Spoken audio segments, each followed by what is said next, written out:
The American Nation, A History, Volume 5, Colonial Self-Government, 1652 to 1689, by Charles McLean Andrews, Professor of History at Bryn Mawr College, published in 1904 by Harper and Brothers. This is a Dusty Tomes audiobook, narrated by Joseph Tabler, produced in cooperation with Spoken Realms.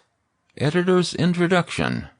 In the history of the English colonies, there comes a natural break at the point where the original system of charter colonies, directed from England, was thrown into confusion by the disruption of the English monarchy. The year 1652 marks this change, for in that year the southern colonies yielded to a parliamentary fleet, and soon after began a hostile feeling towards the Dutch, which ended 10 years later in the annexation of their American possessions. It is at 1652, therefore, that Tyler's England in America ends, and this volume begins.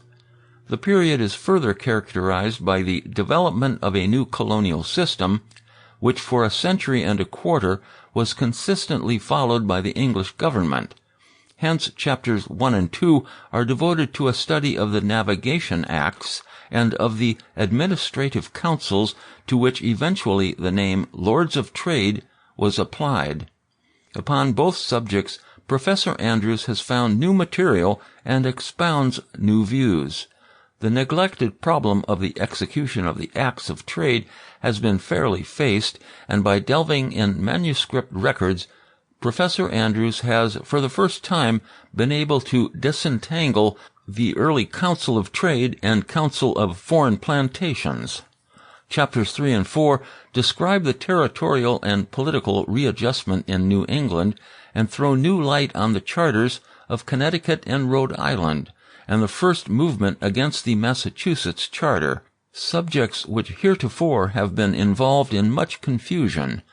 Closely connected with the status of New England are the annexation and organization of the new colony of New York, chapters 5 and 6, and this volume solves some of the most perplexing problems as to the motives for the conquest and the status of the Duke's laws.